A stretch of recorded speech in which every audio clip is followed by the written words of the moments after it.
जैसे कि एक दोस्त यदि दूसरे दोस्त के लिए रियल में प्राण त्याग दे, इससे बड़ा प्रेम और नहीं हो सकता। हालेलुया। जिस तरह से प्रार्थना स्टार्ट होने से पहले अनु भाई ने कहा कि वो मेरा दोस्त भी है, भाई भी है, बहन भी है, माता पिता सब कुछ है। क्योंकि जब हम उसके आराधनालय में उसके उपस्थिति में जब हम पाए जाते हैं तो वचन में लिखा हम उसके बलवंत हाथों के नीचे पाए जाते हैं, हमारे दिलों में सुकून मिलता है, ठंडक मिलता है। हालेलुया। दुनिया तो पता नहीं कितना सब कुछ कर रही है फिर भी शांति नहीं है। हम लोग एक परमेश्वर के ऊपर भरोसा रखते हैं जिसका कोई रूप नहीं। जान रहे आज के दिन में बहुत से मूर्ख लोग ये वचन को पढ़ने के उल्टा या प्रार्थना करने के उल्टा क्या करेंगे, जीसस का जिस तरह से लोगों ने सताया था, तड़पाया था, मारा था, क्रूस पर टांगा था, एक्टिंग करेंगे, उसका जुलूस निकालेंगे, मगर उसका मेन मायने क्या है नहीं बताएंगे। मैं खुशनसीब हूं कि परमेश्वर ने मुझे सच्चा और अच्छा जो धर्म है, रियल है, खुदा उस परमेश्वर का जो हमसे बहुत प्रेम करता है उसको मैं मानता जानता हूँ। हालेलुया। यदि आज मुझे घमंड है तो उस जिंदा परमेश्वर के ऊपर है जो मैं प्रेम और अनुग्रह से भरने वाला परमेश्वर है। हालेलुया। बहुत से लोग आज के दिन में प्रार्थना नहीं करेंगे, लकड़ी का मोटा सा क्रॉस ले लेंगे, जीसस का बड़ा बड़ा फोटो रहेगा, सेम जहाँ पे उसको मारा गया खड़ा होंगे, घुटने टेकेंगे, उठेंगे, रियल प्रार्थना नहीं करेंगे, रट प्रार्थना करेंगे। जो कि खुदा के कलाम में लिखा है, जो रट प्रार्थना करता है वो खुदा का नहीं, वो उसमें कोई ब्लेसिंग नहीं, कोई आशीर्वाद नहीं। लोग वही करेंगे, क्रॉस लेके जाएंगे, ढोएंगे, पूरा भूखे प्यासे। फास्टिंग करना अच्छी बात है मगर दिखावा करना अच्छी बात। लोग मोटा सा क्रोस लेके जाएंगे, गाना भी नहीं गाएंगे, आज मुंह बना कर रहेंगे, दिखावा करेंगे।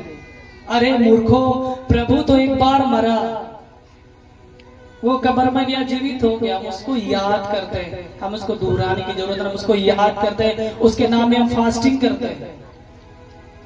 जो वचन है उसको पढ़कर उनके दुख भोगों को याद करते हैं कि प्रभु हमारे पाप के कारण उतने कष्टों को उठाया। तो वे लोग क्या करते हैं, फोटो रखेंगे जीसस का, वहां पे जाएंगे जहाँ पे यीशु मसीह गिरा, वहां पे जो क्रॉस लेके जाएगा गिरेगा, फिर सिमोन जो हेल्प करने वाला होगा, उठाने वाला होगा, यही करेगा, ये सब करते रहेंगे। कोई सिपाही बल कोड़ा मारेगा। झांकी दिखाना कोई गलत नहीं, मगर आप उसको रियल मानकर जो आप करते हैं उसके मूर्ति को चूमेंगे लोग सामने, वो नहीं, वो पाप है। क्योंकि वो तो मिट्टी है, चूना का लोग बनाते, मिट्टी का बनाते हैं। हम जो रियल मसीह लोग हैं हमें वो नहीं करना है, मूर्ति पूजा के बराबर है। हालेलुया। और वही लोग आज के दिन हालेलुया बोलेंगे, मुंह सुखा के रहेंगे, दिखावा करेंगे। प्रभु कहते हैं दिल से होना चाहिए, हमें वो नहीं करना है। आज हम लोग वचन को सुनेंगे कि प्रभु यीशु मसीह के साथ क्या क्या घटना हुआ। जब वो सामने एक दिन पहले पकड़ाए जाने से पहले एक दिन शाम में वे भोजन करने के लिए अपने चेलों के साथ बैठे, उन्होंने कुछ जूस लिया, दाखरस लिया, रोटी लिया, एक साथ खा रहे थे सब। उससे पहले एक उनका मेन दोस्त जो नजदीकी था, यूदस इस्करियोती, वो चांदी के कुछ सिक्कों में उसको क्या कर लिया था, बेच दिया था, सौदा कर चुका था। जैसे हम लोग कोई भी चीज का खरीद बिक्री करते थे, बयानामा करते हैं, तो कुछ बायना वगैरह ले लिया था चांदी का कुछ सिक्कों से, क्योंकि शैतान उनके मन में जा प्रवेश हुआ था। क्योंकि पहले से भविष्यवाणी हुआ था, यदि ये ना हो तो परमेश्वर का कथन पूरा नहीं होगा, इसलिए जरूरी है, जरूरी था। क्योंकि प्रभु को मालूम था मेरे साथ क्या क्या होगा, मगर क्या फायदा, वो संसार का तो नहीं था, वो स्वर्ग का था। उन्होंने मनुष्य रूप धारण करके संसार में आए थे और एक साथ बैठे। यीशु मसीह ने क्वेश्चन किया, इन्हीं में से कोई मुझे पकड़वाएगा? सब सोचने लगे कौन है भाई, फिर अपने अपने लगे मैं हूँ क्या प्रभु, वो क्या मैं हूँ क्या। हम लोग बहुत बार ऐसे सुनते हैं, जो ना ज्यादा जिसके साथ हमारा दोस्तीदारी है, ज्यादा जिसके साथ नजदीकी है, उसी के साथ स्पेशल दुश्मनी होता है कि नहीं होता है? कितने लोगों के साथ ऐसा हुआ है जिसके साथ यदि नजदीकी दोस्ती हो और दुश्मनी उसी के साथ हुआ, जिसको आप दिल से मानते थे बाद में वो आपको धोखा दे दिया। किसी तरह हमारे खुदावन परमेश्वर के पुत्र यीशु मसीह के साथ भगवान के चेलों में से जो यीशु मसीह के पास सट कर एक थाली से खाया करता था। एक होता है दोस्तीदार में क्या करते हैं, झूठा उठा नहीं मानते, भाई आप क्या धर्म क्या जाति कोई मतलब नहीं। कभी कभी मैं वैसे करता हूँ, अरे आप तो पास्टर आप मेरा जूठा कैसे खा लिए, तो आप चढ़ा दिया, उनको मतलब बेचैनी होने लगे। ऐसा कुछ नहीं है, अभी तब इंसान है भाई, हम लोग भाई भाई है, जातिवादी मैं नहीं देखता हूँ। वो यीशु मसीह के साथ किया, उनका नजदीकी दोस्त था मगर उन्होंने थोड़ा सा चांदी का सिक्का के लिए प्रभु का सौदा कर दिया। जब एक साथ खाना खाए प्रभु यीशु मसीह ने कहा तुम ही लोगों में से सब में अजीब सा सबका माइंड में हलचल होने लगा कि कौन क्या करेगा, भाई कैसे हो सकता है। यदि वे लोग जान जाते कि यही है, पकड़ के उसी से पीटते। अरे हमारा गुरुवार को हमारे मेन जो हमारे भाई या दोस्त है तुम उसको पकड़वाएगा, पकड़ के पीट के से जान मार देते। मगर परमेश्वर की इच्छा वही था शायद। हालेलुया। मैं थोड़ा देर के लिए समझा देता हूँ। ये क्रूस व्हाइट कलर का है और ये रेड कलर का, इसका मतलब क्या है कोई बता देंगे? ये पवित्रताई का निशान है और ये बलिदान का निशान है। हालेलुया। कहने का मतलब है ब्लड का कलर ये हुआ, ये शुद्धता का कलर हुआ। यूदास इस्करियोती पहले कह दिया था कि क्योंकि लोग सेम ड्रेस पाते तो क्या पता जो नए लोग रहेंगे, धर्म के जो ठेकेदार लोग हैं वो लोग पहले से ही ढूंढते रहते थे, क्योंकि वे यीशु मसीह जो है छुट्टी के दिन में भी लोगों को चंगा करता था। जो धर्मगुरु लोग लंबे लंबे दाढ़ी वाले, पगड़ी वाले और चोंगा पहन के जो धर्म के ठेकेदार थे उनको जलन होता था। अरे हमारे खुदा ने आज के दिन में छुट्टी कहा है, बकरी भी कहीं फंस जाए मर जाए मरने दो, उसको नहीं निकालो। गाय बैल यदि धूप में है रहने दो, उसको नहीं लाना क्योंकि छुट्टी का दिन है, घर में पड़े रहो। इतना कठोर नियम था। तो प्रभु ने हर एक चीज को उल्लंघन किया तो लोगों को जलन होना स्टार्ट हुआ। तो लोग बहाना ढूंढते रहे कब इसको पकड़े और मारे। तो इस कार्य ने जिस तरह से कहा था कि मैं जिसे चूमूंगा वही होगा, और वो आए, हे गुरु है मैं आपको चूमना चाहता हूँ। बोला मैं तेरा दोस्त हूँ यार चूम ले। मगर प्रभु ने कहा मैं जानता हूँ तुम क्या घटिया सोच लगाए हो कि यूदास तुम अपना काम पूरा कर ले। और उसी समय लोगों ने पकड़ा और यीशु मसीह के दोनों हाथों को बांधा और लोग घसीटते हुए लेके चले गए। उससे भी पहले, पकड़ने से पहले हम लोग फिर सुनते हैं कि एक याजक का बेटा का कान को पतरस जो है तलवार को निकाला और उड़ा दिया। यीशु मसीह उसी समय उठाया और कान को लगा दिया, ठीक हो गया। लोगों ने उस समय तक चमत्कार को देखा, फिर भी लोगों के माइंड में वो नहीं गया, क्योंकि उन लोगों के माइंड में शैतान समा चुका था। उन लोगों की आध्यात्मिक आंखें बंद हो चुकी थी, शारीरिक आंखों से भी देखते थे फिर भी दिखाई नहीं देता था। उसमें भी जान जाना, अरे कान को उड़ा दिया, उठा के लगा दिया। प्रभु अरे कौन आदमी भाई, डर के मारे तो दूर भागना चाहिए। फिर भी लोगों के माइंड में शैतान उन लोगों को फरमा चुका था। उसका तो यीशु मसीह को लोग बांध के लेके जाते हैं, मारते पीटते, लात मारते हुए। और पिलातुस के समय वो उस समय का रोमियो राज का कुछ हेड था, उनके पास लोग लेके जाते हैं और दंड किया गया। तो उन्होंने चेक किया पूरा, उसके बाद बोला मैं इसमें कोई पाप में नहीं देखता हूँ, कोई अपराध में नहीं देखता हूँ, इसको छोड़ दो। तो लोग चिल्लाने लगे, बोला ठीक है मैं इसको 2-4 कोड़ा लगवा के छोड़ देता हूँ। तो उधर से पब्लिक तरफ से आवाज आई कि इसे क्रूस दो, क्योंकि रोमियो राज के समय में फांसी देने का नियम उधर था। दोनों हाथ को इसे छिरिया कर मोटा कील से ठोक दिया जाए और खड़ा कर दिया जाए ताकि तड़प तड़प के मारे। रोमियो राज के समय जो नियम था उसी अनुसार प्रभु यीशु मसीह को लोगों ने फांसी की सजा दी, और परमेश्वर की यही इच्छा था। प्रभु चाहते तो 1 सेकंड में जितने भी लोग जो क्रूस दो ये दो वो दो चिल्लाते, एक बार ऐसे करते गिर जाते, धड़ाधड़ पागल हो जाते, कोई मर जाते, कोई क्या हो जाते, कोई पत्थर बन सकते थे। मगर प्रभु ने नहीं चाहा। कोड़ों की मार उन्होंने मारा, उसे कपड़े फाड़े, दाढ़ी नोचे, उनका बेइज्जती किया स्वर्गीय पिता के बारे में उल्टा पुल्टा बोलकर, फिर भी वो कभी जवाब नहीं दिया। और अभी थोड़ा सा हम लोग को कोई चिढ़ा दे, हम लोग कितना बात बोल देते हैं। बात हुआ हम दोनों में और बात चल जाती खानदान बाप दादा, तो खानदान की पावर, तो कितना औकात छो इसमें चले जाते हैं। क्योंकि हमारा प्रभु सबसे अमीर बाप का संतान था। वो चाहता तो हर एक चीज कर सकता, तो उसके हैंडल में सब कुछ है, मगर वो परमेश्वर के अनुसार पहले से भविष्यवाणी कर दिया गया था पुराने व्यवस्था में, उसके पवित्र शास्त्र में, इसलिए वो चीज पूरा करना पड़ा। मालूम है जब यीशु मसीह लहू लुहान हो गए, लोगों ने कोड़े की मार मारे, गिरता था, उसके बाद उठाते थे, फिर से मोटा सा लकड़ी का क्रॉस दे देते थे। कोड़ा जब मारते थे ना, नॉर्मल कोड़ा नहीं था वो, कोड़ा के अंदर कांटा जैसा अलग अलग रेशेदार वाला धागा था। जब कोड़ा एक बार मारा जाए तो जब तक वो चमड़ी को ना उतार दे तब तक वो कोड़ा वापस नहीं होता था। कितने कोड़ा लोग मारे और छलनी कर दिए। समझ रहे, हम लोग को एक दो कोड़ा लगेगा, हम लोग तुरंत छटपटा देंगे, गिर जाएंगे, बेहोश हो जाएंगे। थोड़ा सा किसी को एक बिजली तार से लोग मारते हैं, हॉस्पिटल पहुंच जाता था। 39 कोड़े, वचन में लिखा 39 कोड़े उन्होंने सहा, मारकर लोगों ने उसके शरीर का चमड़ी को उतार दिया।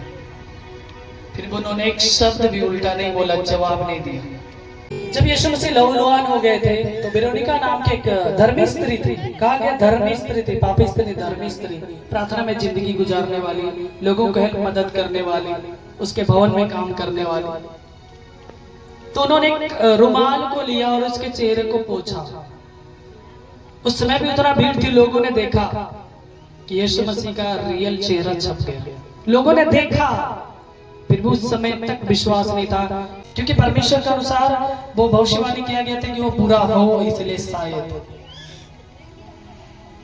उसके बाद लोगों ने उसे मारा, बहुत कुछ किया। उसके बाद लोगों ने उसे कांटों का मुकुट देकर जोर से दबा दिया।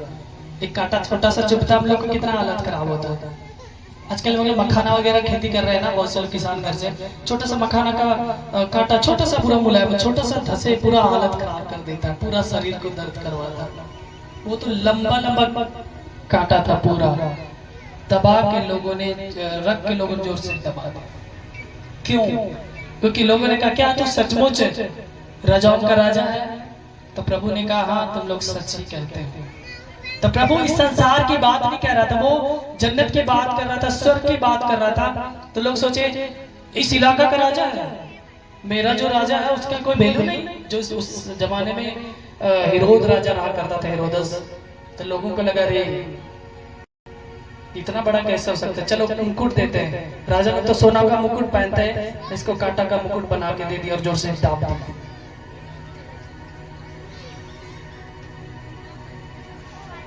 उसके बाद मारते पीटते लोगों ने क्रूस पर पटक दिया। मोटा सा लकड़ी होता है उसमें, यहाँ पे हम लोग तो चकाचक प्लेन क्रूस बनाते हैं।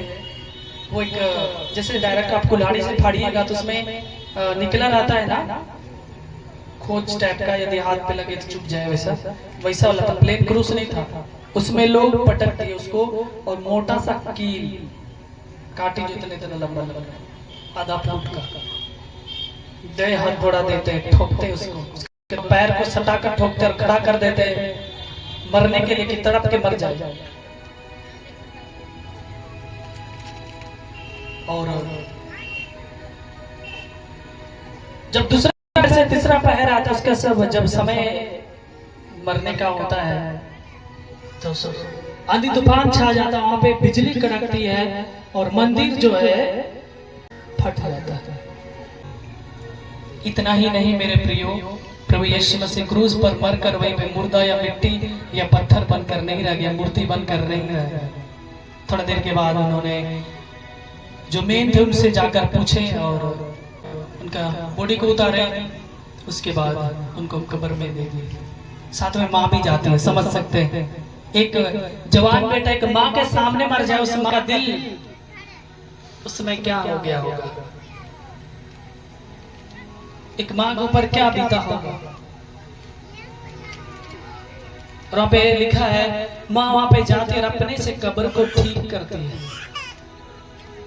उस माँ का दिल में कितना क्या हुआ होगा, दिल तो पता नहीं, तलवार से छिद गया होगा सारा, एक माँ ही जान सकती है।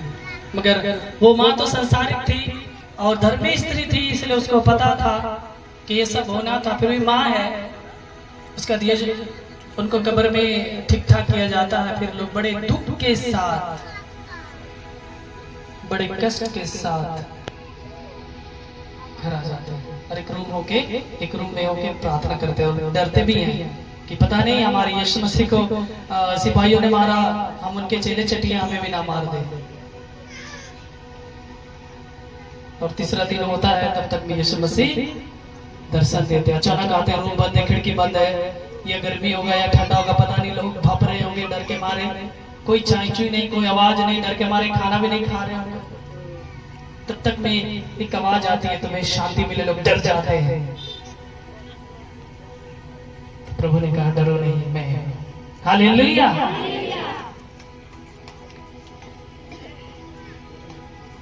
उसके बाद वे 40 दिन संसार में रहे। हालेलुया। हमारा परमेश्वर कब्र में जाकर सड़ नहीं गया, वो जीवित हुआ। उससे पहले भविष्यवाणी हुई थी, यीशु मसीह बार बार कहते थे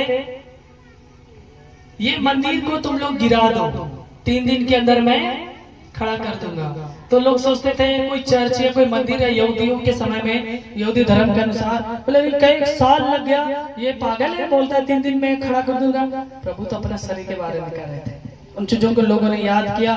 बहुत से सिपाहियों ने कहा नहीं, बड़ा पहरा देना चाहिए। जो धर्म का मेन ठेकेदार था कहा इतना पत्थर लुढ़का दो और अगल बगल इतना सिपाही को दे दो, बॉडीगार्ड दे दो, नहीं तो यही लोग अपन उसका बॉडी चुरा लेगा और कहेगा हमारे यीशु मसीह जीवित हुआ है। पूरा पत्थर चिपका दिया गया।